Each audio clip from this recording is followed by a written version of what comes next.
Confesión Bautista de Fe de 1689. Capítulo 26. De la Iglesia. Párrafo 1. La Iglesia Católica o Universal, que, con respecto a la obra interna del Espíritu y la verdad de la gracia, puede llamarse invisible, se compone del número completo de los electos que han sido, son o serán reunidos en uno bajo Cristo, su cabeza, y es la esposa, el cuerpo, la plenitud de aquel que llena todo en todos. Párrafo 2. Todos en todo el mundo que profesan la fe del Evangelio y obediencia a Dios por Cristo conforme al mismo, que no destruyen su propia profesión mediante errores fundamentales o conductas impías, son y pueden ser llamados santos visibles, y de tales deben estar compuestas todas las congregaciones locales. Párrafo 3. Las iglesias más puras bajo el cielo están sujetas a la impureza y al error, y algunas se han degenerado tanto que han llegado a ser no iglesias de Cristo sino sinagogas de Satanás. Sin embargo, Cristo siempre ha tenido y siempre tendrá un reino en este mundo, hasta el fin del mismo, compuesto de aquellos que creen en Él y profesan su nombre. Párrafo 4. La cabeza de la iglesia es el Señor Jesucristo, en quien, por el designio del Padre, todo el poder requerido para el llamamiento, el establecimiento, el orden o el gobierno de la Iglesia está suprema y soberanamente investido. No puede el Papa de Roma ser cabeza de ella en ningún sentido, sino que él es aquel anticristo, aquel hombre de pecado e hijo de perdición, que se ensalza en la Iglesia contra Cristo y contra todo lo que se llama Dios, a quien el Señor destruirá con el resplandor de su venida. Párrafo 5. En el ejercicio de este poder que le ha sido confiado, el Señor Jesús, a través del ministerio de su palabra y por su Espíritu, llama a sí mismo del mundo a aquellos que le han sido dados por su Padre, para que anden delante de Él en todos los caminos de la obediencia que Él les prescribe en su palabra. A los así llamados les ordena andar juntos en congregaciones concretas o iglesias, para su edificación mutua y la debida observancia del culto público que Él requiere de ellos en el mundo. Párrafo 6. Los miembros de estas iglesias son santos por su llamamiento y en una forma visible manifiestan y evidencian, por su profesión de fe y su conducta, su obediencia al llamamiento de Cristo y voluntariamente acuerdan andar juntos, conforme al designio de Cristo, dándose a sí mismos al Señor y mutuamente, por la voluntad de Dios, profesando sujeción a los preceptos del Evangelio. Párrafo 7.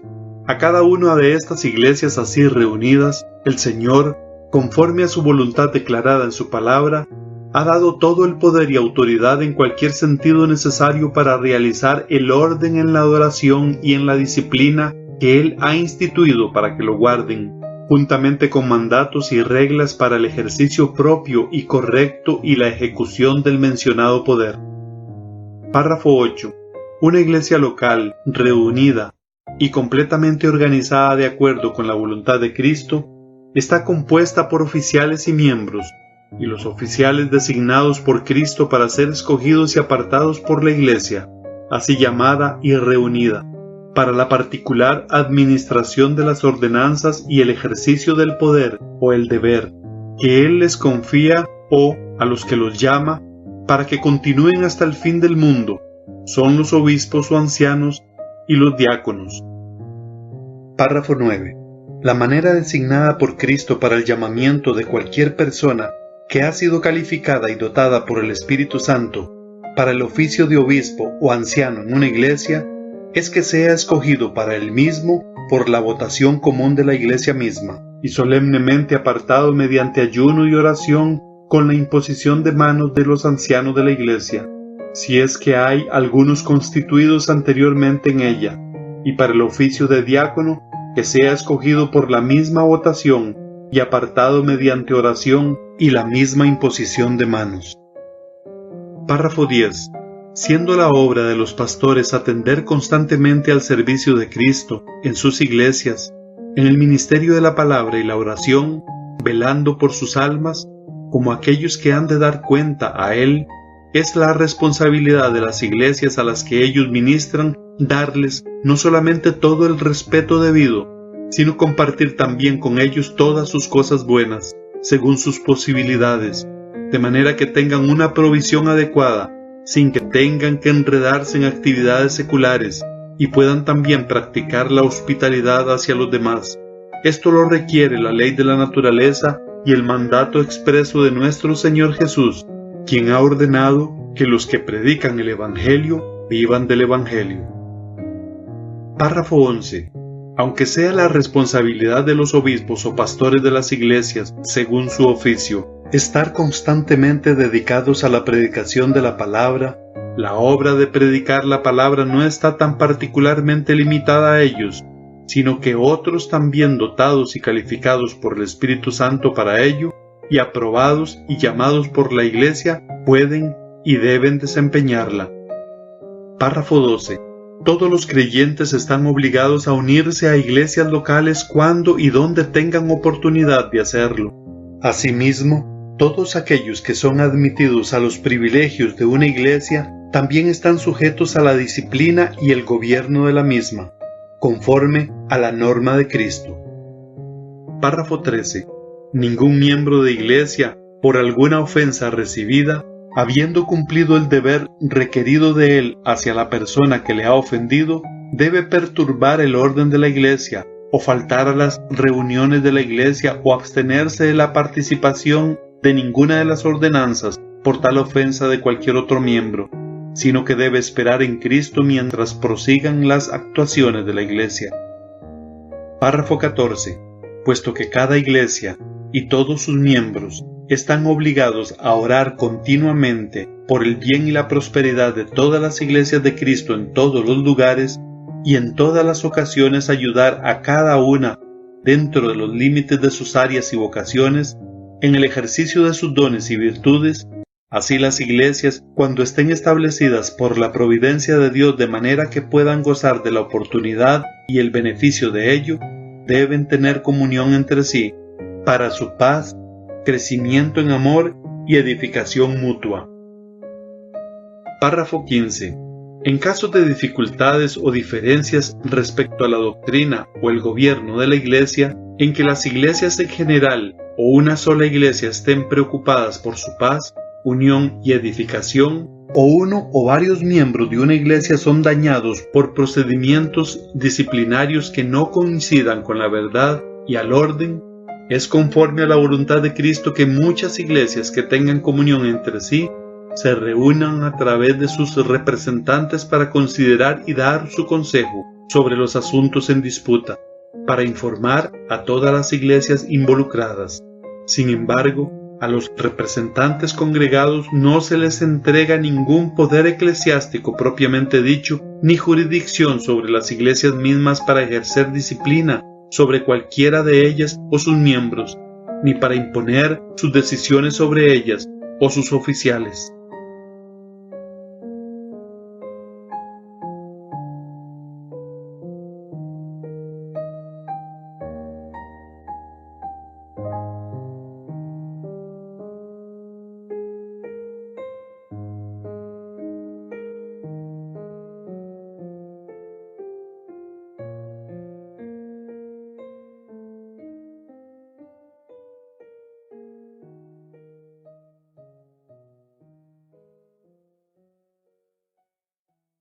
Les pido que abran sus Biblias en 1 Corintios capítulo 9.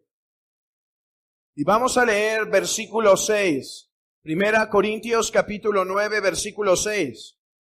¿O solo yo y Bernabé no tenemos derecho de no trabajar? ¿Quién fue jamás soldado a sus propias expensas? ¿Quién planta viña y no come de su fruto? ¿O quién apacienta el rebaño y no toma de la leche del rebaño? ¿Digo esto solo como hombre? ¿No dice esto también la ley?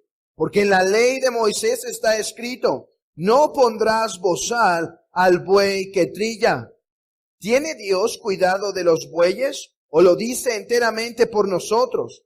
Pues por nosotros se escribió, Porque con esperanza debe arar el que ara, y el que trilla con esperanza debe recibir del fruto.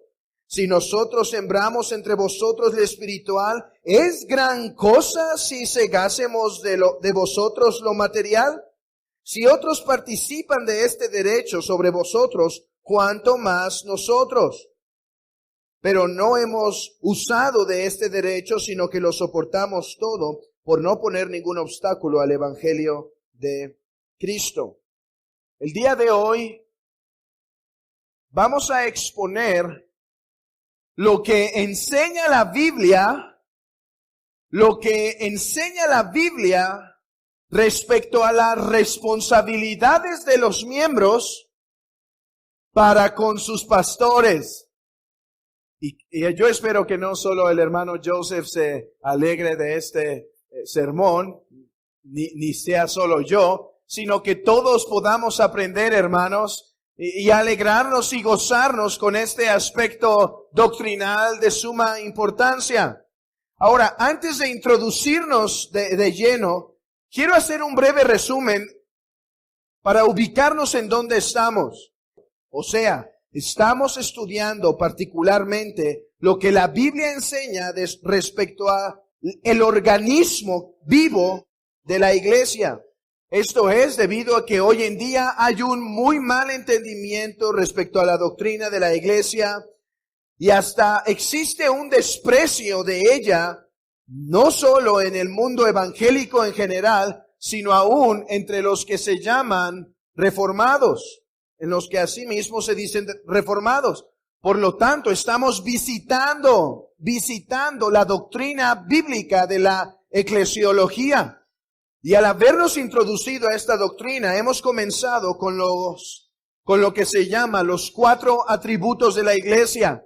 Después pasamos a las marcas de una iglesia bíblica, de una iglesia verdadera. Hermanos, ¿cuáles son las marcas esenciales de una iglesia bíblica? ¿Qué es lo que una iglesia debe tener para llamarse iglesia? 3 cosas. Predicación del evangelio, administración correcta de las ordenanzas y disciplina bíblica. Si no hay disciplina bíblica, no hay correcta administración de las ordenanzas. Pero no es el tema del día de hoy. Hemos aclarado, además, que el ser miembro de una iglesia no es una opción, hermanos, es una obligación. Porque hemos visto que Cristo es la cabeza de la iglesia, Él es el monarca, Él es el rey, Él es el supremo legislador. Y debido a eso, Él ha legislado que todos los creyentes que han nacido de nuevo verdaderamente se unan a un cuerpo local, visible. No hay tal cosa como yo soy miembro solamente de la iglesia universal y no me interesa la iglesia local. No hay tal cosa como ese concepto. Además, hemos visto las responsabilidades de ser miembro. Hemos visto los deberes. Y aquí es donde nos introducimos a nuestro tema. La última lección fue examinar cuáles son los deberes. ¿Cuáles son los deberes de un pastor para con la iglesia? Por ejemplo, dijimos los deberes esenciales. No expusimos todo lo que hace un pastor, sino cuál es su principal propósito.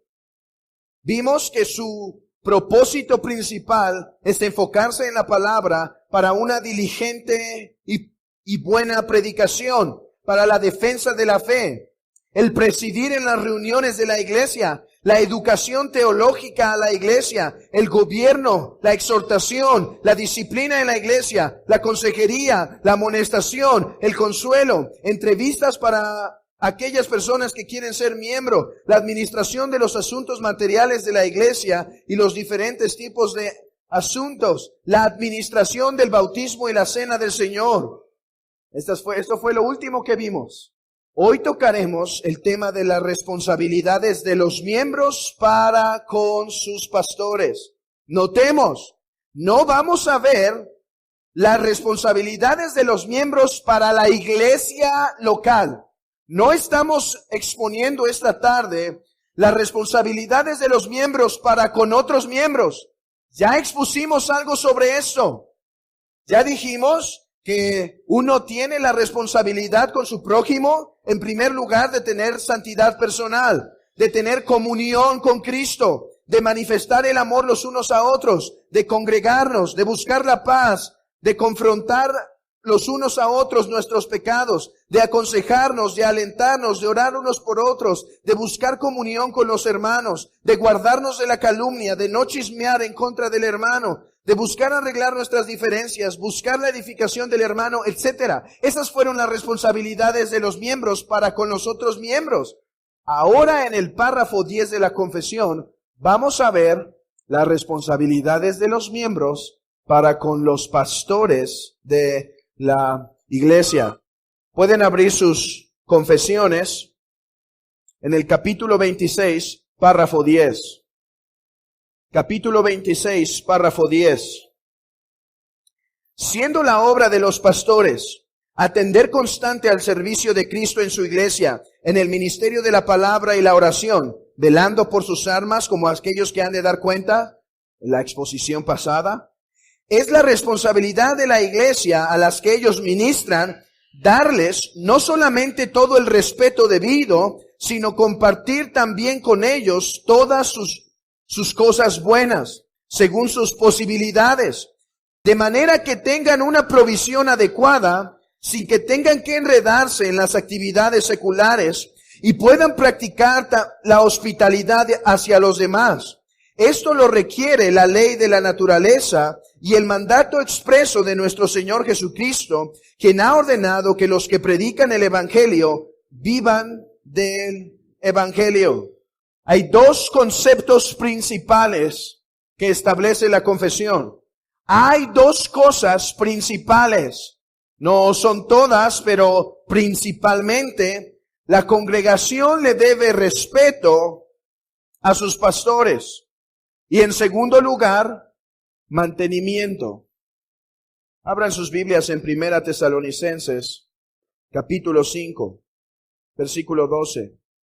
1 Tesalonicenses 5:12. Os rogamos, hermanos, que reconozcáis a los que trabajan entre vosotros y os presiden en el Señor y os amonestan, y que los tengáis en mucha estima y amor por causa de su obra. Tened paz entre vosotros.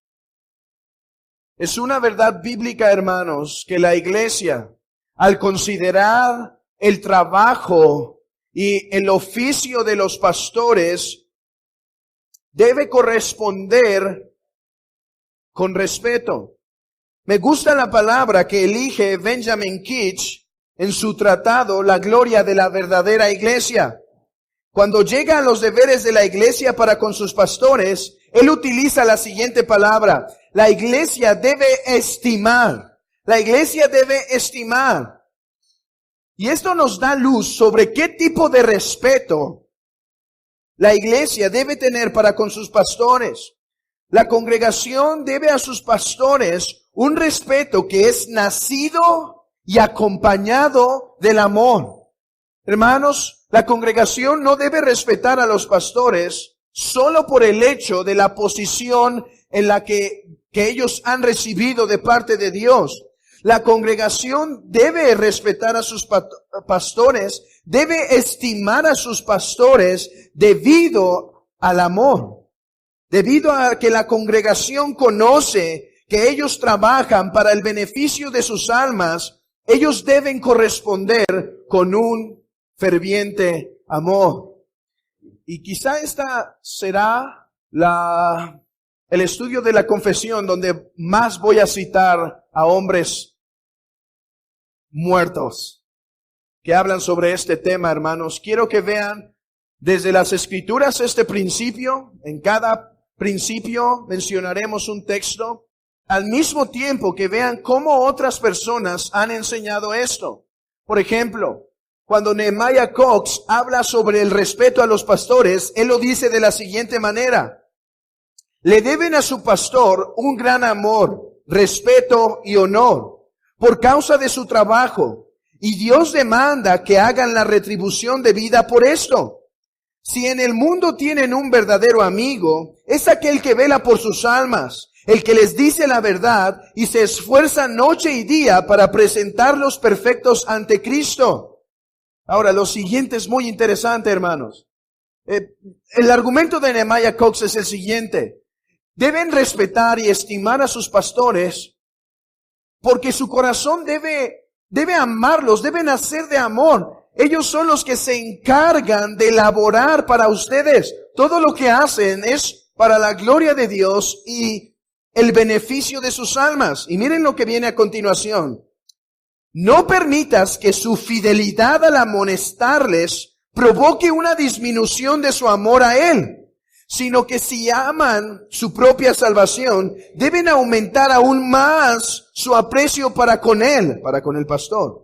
Ningún hombre sabio odiará a su médico por haberle dado un remedio amargo cuando su vida es salvada por esto.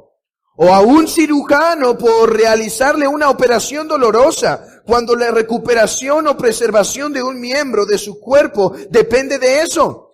Cristo no tolera el desprecio de sus mensajeros. Por lo tanto, presten atención de no provocarlo, echando una mirada de desprecio sobre ellos, ni de robar a sus propias almas del beneficio de su ministerio, al albergar malas suposiciones o prejuicios indebidos contra ellos. El argumento es que cuando los pastores son fieles, hermanos, cuando un pastor es fiel a su llamado, esto implica predicación, una predicación que se basa en la palabra y que lo que diga la palabra se va a hablar, ya sea que duela, ya sea que sean textos duros, pero él debe ser fiel. Él va a amonestar, él va a exhortar, él va a dirigir la disciplina de la iglesia.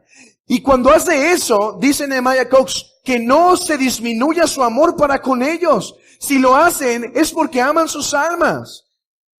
Y entonces pregunta, ¿a poco se enojan con el médico que les da una medicina muy amarga, pero que les alivió de su enfermedad? No. Es más, permitimos que el médico llegue a cortar hasta un miembro de nuestro cuerpo si éste preserva la totalidad de nuestras vidas, ¿no es verdad? ¿O qué hombre prefiere que un dedo gangrenado se quede en su cuerpo para que después todo su cuerpo se vea afectado? De igual manera, que el amor hacia el pastorado de la iglesia y el aprecio no disminuya, hermanos, por causa de la fidelidad al ministerio. Ahora, si el respeto que debe la iglesia a los pastores es nacido del amor, yo creo que hay otro elemento principal que la iglesia debe hacer para con sus pastores. Y esto es orar por ellos. Hermanos, el amor se debe mostrar más que en palabras de respeto. Y qué mejor manera de demostrar el amor para con los pastores, de demostrar el amor para con ellos, que a través de la oración. Dice el apóstol Pablo, hermanos, orad por nosotros. Pablo continuamente oró que oraran por él, que oraran por su equipo. Oren para que se abra puerta del evangelio. Oren para que seamos preservados en el ministerio. Hermanos, una buena manera, noten este argumento, si el respeto debe ser nacido del amor, una manera de demostrar ese respeto es a través de la oración hacia los pastores. Benjamin Keach, en su escrito sobre la iglesia, da estos 4, da algunos más, pero estos 4 son los más claros. 4 razones por las cuales la iglesia debe orar por sus pastores. La iglesia tiene la responsabilidad de orar por sus pastores. En primer lugar, dice Benjamin Keach, el ministerio es grande. ¿Quién es suficiente para esas cosas?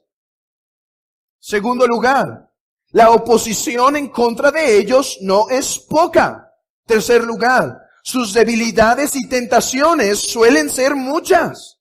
Cuarto lugar, si ellos caen, es un gran deshonor para Cristo y para su pueblo, pues los caminos de Cristo llegan a ser reprochados. Así que estas son algunas razones, hermanos, por lo cual la iglesia debe presentar un servicio fiel y continuo en la oración por los pastores que Dios ha dado. Dice Nehemiah Coates, el éxito de todas sus labores depende de una bendición divina y de la presencia de Dios con ellos. Y en estas cosas, tanto la gloria de Cristo como la consolación y edificación de sus propias almas está íntimamente relacionadas, lo cual es una razón suficiente para que tomen conciencia de este deber. Nehemiah Coates hace el siguiente argumento, hermanos. Dice, si los pastores son los que velan por sus almas, les conviene a ustedes orar por ellos, porque el fruto de su ministerio son ustedes. Así que intercedan, si aman sus almas, intercedan por ellos, para que ellos puedan presentar un ministerio fiel, un ministerio completo, un ministerio balanceado, para que no caigan en reprobación, para que no caigan en tentación, porque lo que pasa al pastor, como dice el texto, como va el sacerdote, va al pueblo. Hermanos, tenemos que ser muy breves en esto, ya que es larga esta doctrina y no queremos hacer una serie de 10 lecciones de las responsabilidades de los miembros para con los pastores, sino cubrirlos en una sola lección. Segundo argumento. Si el respeto que la iglesia debe a sus pastores es nacido del amor, entonces una manera de demostrar amor es por medio de orar por ellos. Pero otra manera que la Biblia enseña en la que los creyentes muestran amor es por medio del sometimiento a los pastores. Es una responsabilidad bíblica que los miembros de la iglesia deben un sometimiento a sus pastores. No un sometimiento ciego, no un sometimiento legislador autoritativo, sino un sometimiento bajo las Escrituras. Acompáñenme a Hebreos capítulo 13. Esta es una manera del sometimiento, imitar la fe. Cuando alguien imita, está manifestando una sumisión. Y dice Hebreos 13, acordaos de vuestros pastores que os hablaron la palabra de Dios. Considerar cuál haya sido el resultado de su conducta e imitad su fe. O sea, caminen como ellos caminaron.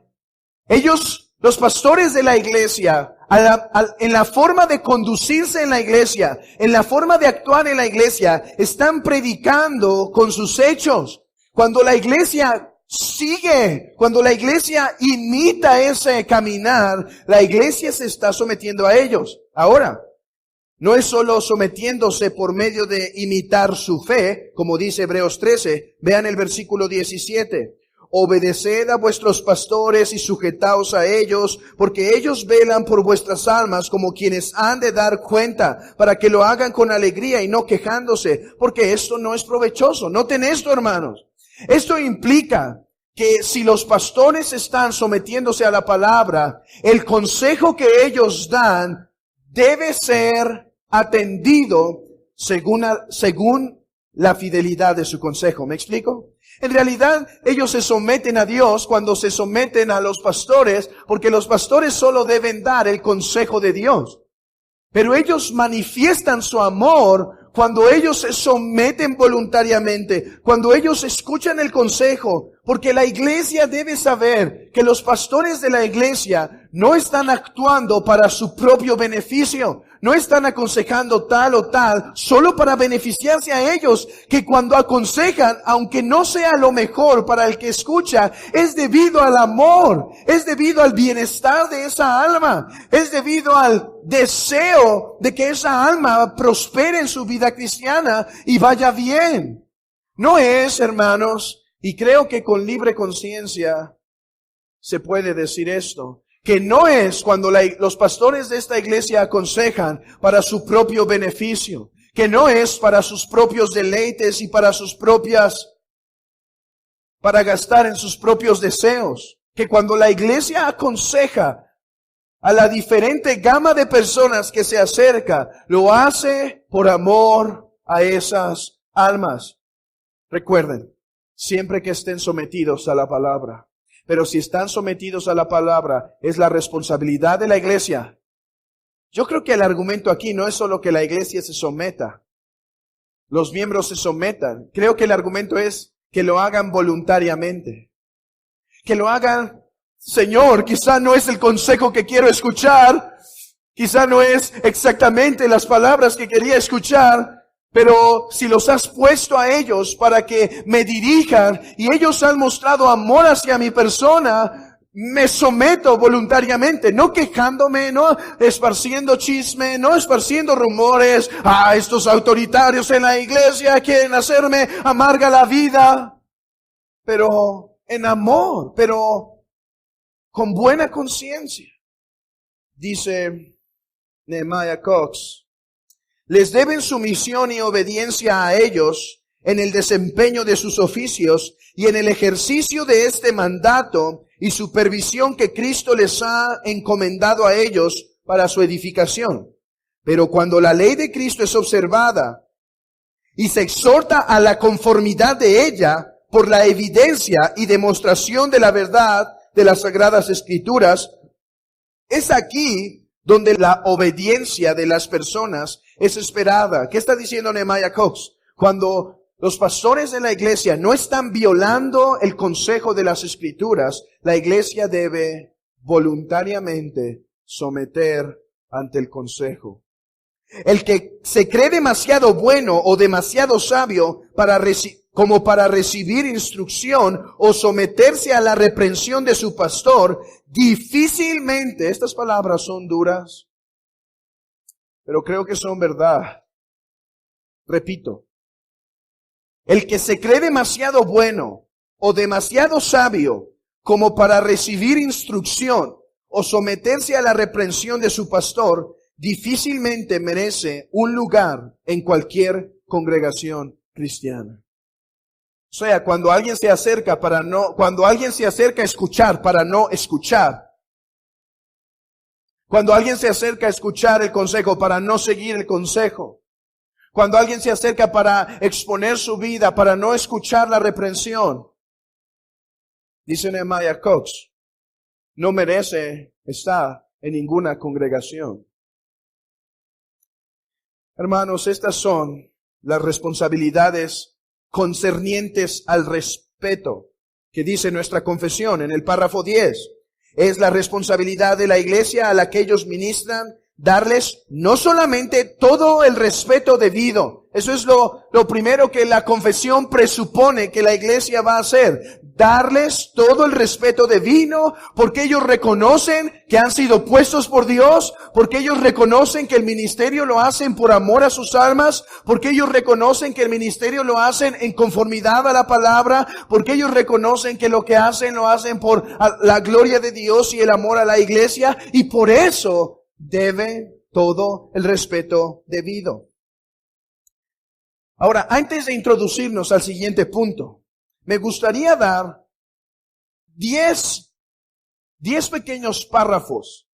Son muy breves, hermanos, no se espanten. Son 10 pequeños párrafos que escribió el pastor Joel Beeke. Y el título de estos 10 pequeños párrafos es Los 10 mandamientos de los miembros de la iglesia para con sus pastores. Son 10 mandamientos, hermanos, no son inspirados, pueden tener algún error, pero creo que resume muy bien lo que implica el respeto a los pastores en la iglesia. 1. No idolatres a tu pastor. No esperes de él algo que solo Dios puede hacer. No lo hagas un salvador. 2. No critiques a tu pastor a menos que se aparte de la verdad. Y si es así, o sea, y si se ha apartado de la verdad, hazlo con muchas lágrimas. No digas, se apartó aquí, ahora sí lo he agarrado. Lo podemos ahora sí destruir. No, dice, si pasa eso, hazlo con amor. Él es un mero hombre, débil, pecador, como tú. Solo su oficio es divino. pero su persona es humana. Si te olvidas de esto, dirás, Hosana hoy, pero gritarás que lo crucifiquen mañana. Hermanos, hemos visto esto. No evites a tu pastor, ve a él. Dile tus necesidades, pero al mismo tiempo no gastes su precioso tiempo. Es tu deber y responsabilidad ir a él con tus preguntas y problemas espirituales. Y eso será un gran aliento para él. Yo vi que está diciendo, si tienen cara seria o de enojón, no te espantes, ve a él. Ellos se alegran cuando vienes con tus inquietudes. A ellos les gusta contestar esas inquietudes. 4, lo que acabamos de decir, ora por tu pastor. Ora que él pueda mantenerse humilde y santo. Ora por su cuerpo, que él pueda mantenerse fuerte por muchos años. Ora que él pueda estar ardiendo y brillando como una luz. Ora por su ministerio, que sea abundantemente bendecido. Ora por su esposa, por su familia, por su preparación del sermón, por las consejerías que imparte. Ora para que su ministerio sea eficaz. Sé un buen oyente y hacedor de los sermones que él predica. Escucha y obedece a tu pastor, siempre y cuando predica las Escrituras. Recíbelo como la misma palabra de Dios. Recuerda que tu pastor es un regalo de Dios para ti. Interésate en tu pastor. No permitas que todas tus conversaciones con él giren alrededor de ti. Sé amable con él. Muestra interés por él, por su vida y por la vida de su familia. Él también es humano. Recuerda apreciar las fortalezas de tu pastor y minimizar sus debilidades. Siempre recuerda a ti mismo que el próximo pastor que te toque puede que no tenga las mismas fortalezas que estos o que este que tienes. Mira más allá de tu pastor. Mira a aquel a quien tu pastor representa delante de ti. Sé un colaborador con tu pastor. Sean desprendidos, exaltadores de Cristo y colaboradores. Busca tener humildad, sabiduría, paz y unidad y ponla en práctica con ellos. Mantén una perspectiva eterna de su ministerio respecto a tu pastor. Pide a Dios que tu pastor pueda dar buenas cuentas de tu alma en el juicio final. Recuerda que tú no vas a dar cuentas por las fallas o fortalezas de tu pastor, pero ellos sí. Pero sí vas a dar cuentas de las palabras que ellos te dan a ti. Hermanos, solo una iglesia que es nacida de Dios.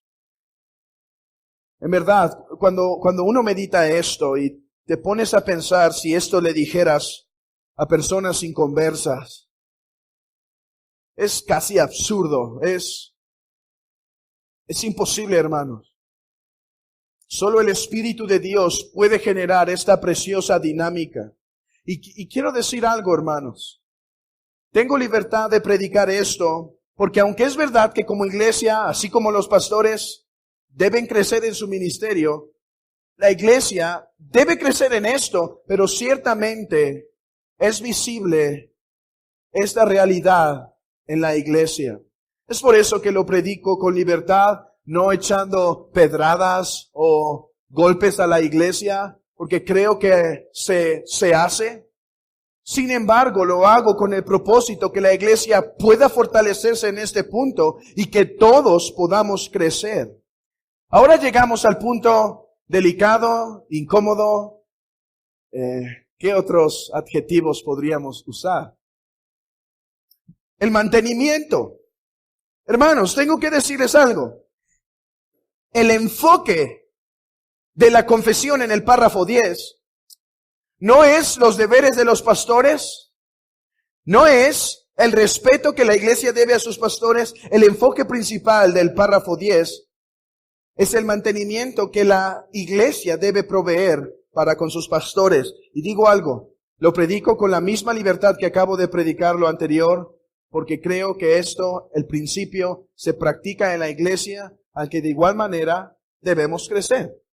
¿Cómo sé que no es el argumento principal el respeto? Vean esto, vean su confesión. No solo el debido respeto. O sea, parece que la confesión está dando por sentado que algo que la iglesia va a dar es el debido respeto. Dice, no solo eso, sino compartir también con ellos todas sus cosas buenas.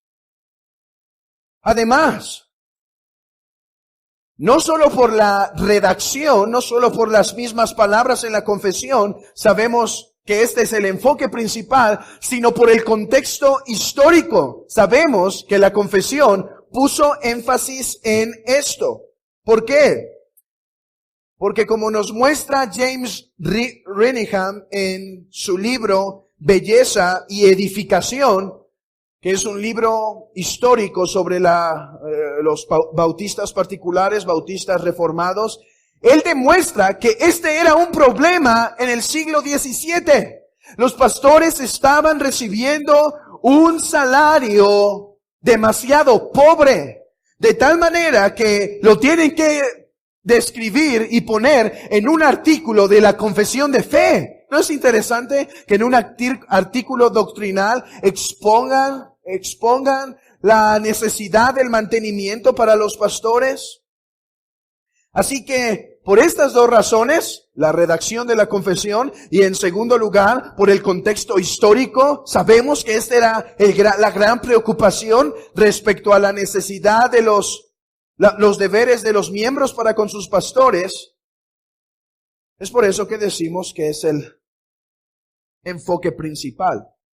Ahora, antes de exponerlo, tengo que decir que este es un tema difícil. Siempre que se habla de las cuestiones concernientes al dinero, se levanta cierta tensión. ¿Por qué ocurre esto, hermanos? Al menos pensé en dos razones principales. En primer lugar, porque hay algunas iglesias que hablan tanto de este tema que las personas quedan fastidiadas. ¿Sí? Esto es una razón legítima, que las personas se enfadan de este tema. Solo lo que escuchan es, da tu ofrenda, pruébame y abriré las ventanas de los cielos, no robes a Dios, da tu ofrenda. ¿Cómo quieres ser bendecido si no echas tu diezmo? Y el texto que más citan en algunas iglesias es Malaquías. No robes a Dios, sino pruébalo y Él bendecirá. Esto produce cierta tensión cuando hablamos de cuestiones de finanzas en la iglesia, ¿no es verdad, hermanos? Pero para los que nos visitan por primera vez, quiero decirles que hoy quizá puede ser la cuarta o quinta vez en 6 o 7 años que se ha tocado desde el púlpito el asunto de la cuestión financiera. Una enseñanza fue hace muchos años, no sé cuántos, donde nuestro hermano Joseph predicó para demostrar que el diezmo no es bíblico. Hemos hablado 4 o 5 veces desde este púlpito de las finanzas y uno fue para demostrar que el diezmo no es bíblico. En ese texto también en ese video también se expone cuál sí es la forma en que la iglesia se sostiene, aunque todos olvidan lo segundo y solo recuerdan lo primero. La segunda ocasión, de las que yo me acuerdo, y si hay más, me pueden corregir, pero de la que yo me acuerdo, la otra ocasión, me tocó a mí hablar de las cuestiones de dinero por predicar Mateo 5 expositivamente, hermanos. Ustedes saben que nosotros vamos texto por texto. Y en Mateo 5 nos encontramos al menos con 2 textos que hablan de esto. Uno fue el de no hacer tesoros en la tierra. Texto en el que expusimos el peligro de la idolatría al dinero. Aunque no hablamos de cómo se debe sostener una iglesia. No tocamos nada de eso en ese sermón. Y la otra ocasión que hablamos del dinero fue cuando expusimos Mateo 6, de cómo la Biblia enseña que el creyente sea caritativo con su hermano, de la caridad cristiana. Así que hermanos, en esta iglesia hemos tocado estas veces la cuestión del dinero, para hablar que el diezmo no es bíblico y cuál es la forma en la que la iglesia se sostiene, para hablar de la idolatría al dinero y para hablar de la caridad cristiana entre los hermanos. Y no hablamos de cómo la iglesia se sostiene. Así que somos una iglesia que no toca este tema y en el púlpito cada semana den sus ofrendas y hacen un montón de circo y teatro para que no se pierda el evento especial de unas iglesias, hermanos, es la recolección de diezmos. Ahí hasta ponen personas en las puertas para que no salgan al baño, para que no salgan, que esperen a que las ofrendas se den. Somos una iglesia que no cree que eso debe ser hecho. Somos una iglesia que confía en la providencia del Señor y que hasta ahora se ha demostrado. Pero regresando al punto. ¿Por qué hay tensión al hablar sobre estos temas? En primer lugar, porque es un tema que es abusado por muchos pastores, que en ocasiones se genera un ambiente donde solo piensan en los pastores con un símbolo de pesos y ya. Como alguien que solo está persiguiendo eso y ve a todos con símbolo de pesos. Pero creo que con libre conciencia podemos decir que este no ha sido el caso en este lugar. Hermanos, entonces debemos discernir cuál es la forma bíblica en que la iglesia se sostiene. No son los diezmos, pero cuál sí es la forma bíblica. Pero hay otra razón por la cual se pone tenso cuando hablamos de este tema. Y hermanos, creo que como mexicanos, este tema nos espanta. Creo que es un tema para los mexicanos más espantoso que para otras regiones. Creo que en los Estados Unidos, iglesias tienen más libertad de hablar sobre estos temas. Creo que los mexicanos tienen un tabú para hablar de estos temas. Es un poco espantoso. Creo que el mexicano es un poco menos enseñado sobre estos temas. Creo que debido a sus principios cristianos, al menos en un principio en los Estados Unidos, no es algo extraño para ellos saber que uno de sus deberes como miembros de la iglesia y como los que asisten a la iglesia es apoyar a la iglesia económicamente, porque esta es la manera en la cual ella va a mantenerse y avanzar. Hermanos, creo que esto no es un tema tan espeluznante en los Estados Unidos y otros lugares, pero creo que en México debemos aprendernos a quitar de estos estigmas, cosas que traemos. Y debemos ser claros al exponerlo, con el deseo de ser bíblicos en todas nuestras acciones. El principio que se expone en el párrafo 10 del mantenimiento a los pastores solo es un elemento en otra gran doctrina. Solo es un punto en otra gran doctrina. ¿Cuál es esa doctrina, hermanos? La doctrina de las ofrendas a la iglesia. El sostenimiento de los pastores solo es una parte de esa gran doctrina.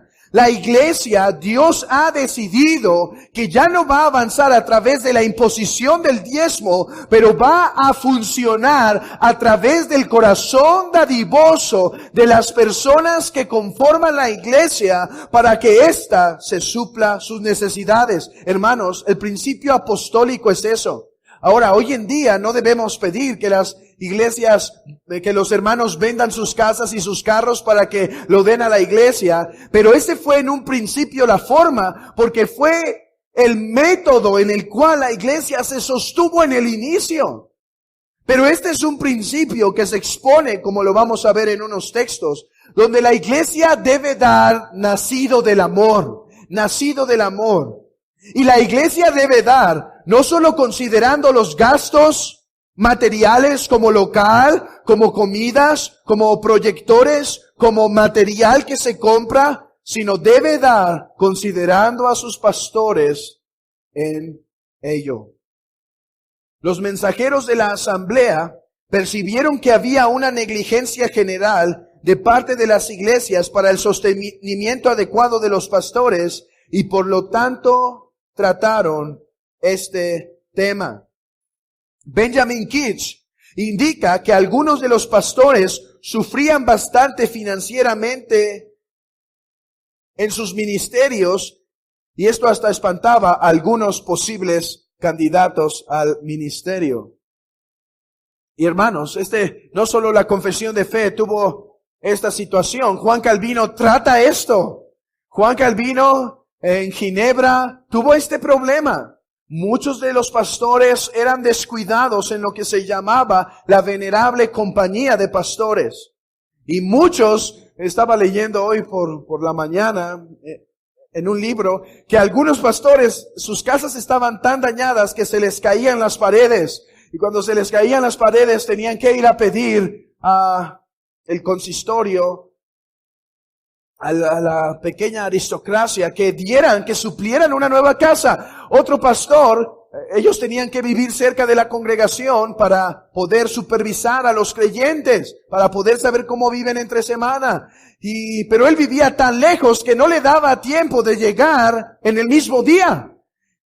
Y Juan Calvino y el consistorio y la venerable compañía de pastores pidió, si no le van a dar una casa más cerca, al menos provéale un caballo.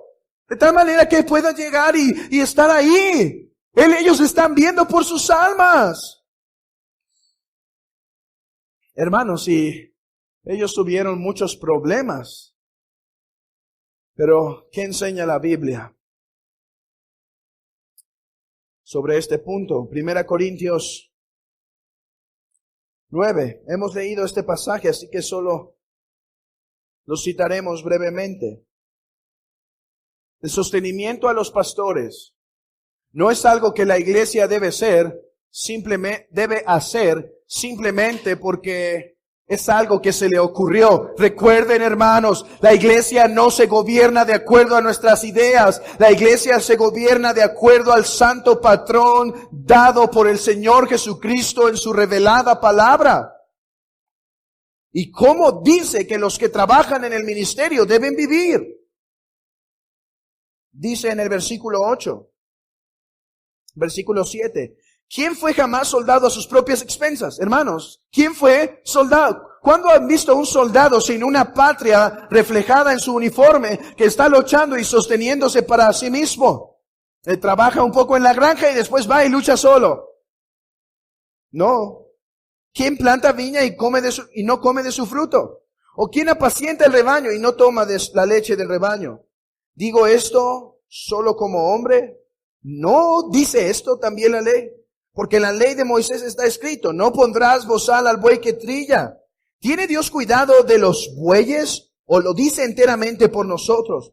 Pues por nosotros escribió, porque con esperanza debe arar el que ara, y el que trilla con esperanza debe recibir. Dice, este es un principio de equivalencia dinámica. En el antiguo pacto se prohibía que el buey que trillaba no se quedase sin alimento. Aplicando ese principio de equivalencia dinámica, los pastores que trabajan hoy en día deben poder disfrutar del sostenimiento de sus necesidades. 1 Timoteo 5:17. Los ancianos que gobiernan bien sean tenidos por dignos de doble honor, mayormente los que trabajan en predicar y enseñar. Pues la Escritura dice, no pondrás bozal al buey que trilla, y digno es el obrero de su salario. La iglesia, hermanos, es necesario citar las palabras de la confesión. No solo debe todo el respeto debido, sino el compartir para suplir las necesidades de los que trabajan, de los que viven en el ministerio pastoral, en la predicación y en la enseñanza, dignos de doble honor. Gálatas 6:6. El que es enseñado en la palabra, haga partícipe de toda cosa buena al que lo instruye. Hermanos, el principio bíblico es que aquellos que viven del ministerio deben vivir del ministerio, que aquellos que viven del evangelio deben vivir del evangelio. A la luz de esto, es claro que el sostenimiento de los pastores es un aspecto bíblico que una iglesia que busca ser bíblica en todos sus aspectos debe considerar. Dice Nehemiah Cox, están obligados, hablando de los miembros, de acuerdo a su capacidad, a proveer un mantenimiento cómodo y honorable para ellos. El que es enseñado en la palabra haga partícipe de toda cosa buena al que lo instruye. No os engañéis, Dios no puede ser burlado, pues todo lo que el hombre sembrare, eso también segará. Estas palabras no solo piden el mantenimiento de los ministros, sino también una contribución tan abundante para que puedan hacer partícipes con ustedes en toda buena obra. Dice la confesión, de manera que tengan una provisión adecuada sin que tengan que enredarse en las actividades seculares. Dice Nehemiah Cox, un ministro está obligado a ocuparse en su totalidad y solamente de su llamado en el ministerio y no debe enredarse en los negocios de la vida. Hermanos, no porque los otros trabajos del mundo sean profanos en sí mismos, sino porque este hombre que ha sido designado para el ministerio tiene como profesión, tiene como llamado, tiene como labor todas las responsabilidades que ya hablamos del pastor. Y aquí hay algo bien interesante, hermanos. Nehemiah Cox argumenta que los pastores deben recibir lo suficiente como para no enredarse en los negocios de la vida, de manera que puedan dar predicaciones sólidas. Eso me encantó de Nehemiah Cox. Él dice, ellos deben pasar el tiempo en la oficina, estudiando, trabajando en el texto, trabajando en la teología, consultando comentarios, consultando a los antiguos, discerniendo, meditando, aplicándolo a su propio corazón y pensando en la congregación para que lo que traigan el domingo no sean unas pequeñas ramas de lechuga, no sean unas pequeñas ramas de... no quiero ofender a vegetarianos ni nada, pero digo, que no traigan algo que traigan un buen contenido doctrinal, un contenido teológico, que se vea que en la semana pasan tiempo indagando en el texto, profundizando en el texto, de manera que todos puedan ser alimentados en la iglesia, desde los más maduros hasta los más jóvenes. Hermanos, esto es importante. Estos hombres que han sido llamados al ministerio deben consagrar su tiempo, así como para la visita de las entrevistas de las personas que quieren ser miembros, arreglar los asuntos de la iglesia, la consejería y demás. Así como para que puedan cumplir bien sus funciones. ¿Cuál es la función principal del pastor, hermanos? Predicación, oración, administración de la iglesia, consejería, disciplinas, entrevistas, etcétera. Pero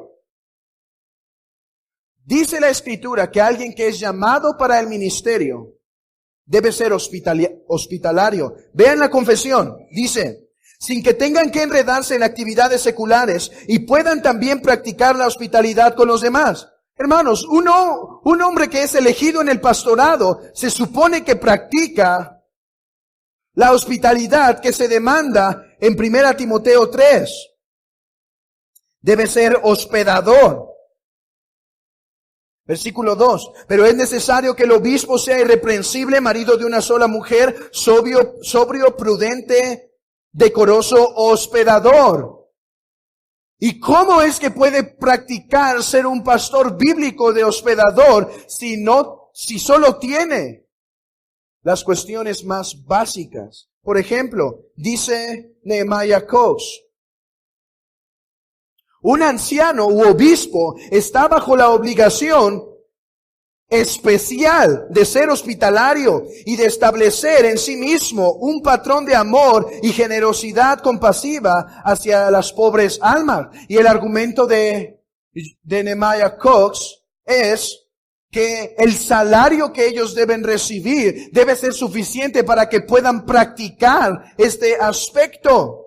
Además, hay algo, hermanos, que Pablo dice que los que no proveen para su casa son peor que un incrédulo. El pastor, al ejercer su trabajo ministerial, tiene la responsabilidad de esforzarse a tal manera que pueda recibir el salario suficiente, no solo para que subsista él, sino su familia. Sino su familia. Y sus hijos. Hay dos tensiones, hay dos cosas que debemos evitar cuando hablamos del sostenimiento a los pastores.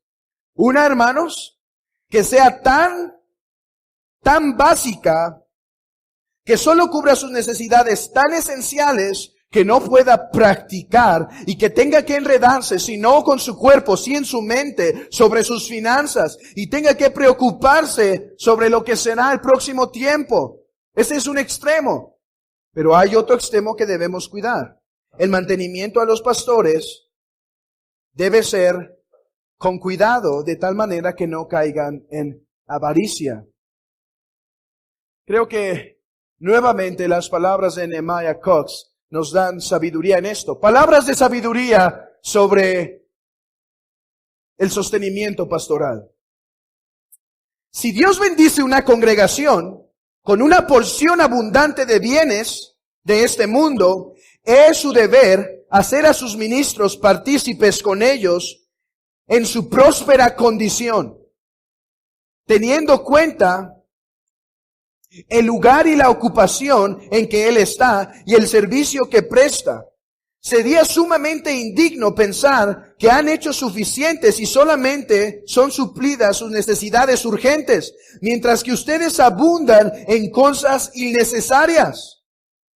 Dice, si la congregación tiene abundancia, no hay razón por la cual mantener al pastorado, al cuerpo pastoral en escasez. Si la congregación es pobre, su ministro debe estar contento de ser pobre con ellos. Aún más, regocijarse de ser aprobado ministro de Cristo por hambre y desnudez, si la providencia de Dios lo llama a ello. Pero mientras está en el poder de su mano, de la iglesia, proveer algo mejor para él, Dios lo espera de ustedes. Y no os engañéis, Dios no puede ser burlado. Ni permitirá que sus mandamientos sean despreciados y evadidos sin dar una reprensión justa al infractor. Todo lo que el hombre sembrare, esto también segará. Hermanos, creo que esto es la doctrina bíblica del sostenimiento pastoral y de los deberes de la congregación para con sus pastores. Sostenimiento, respeto.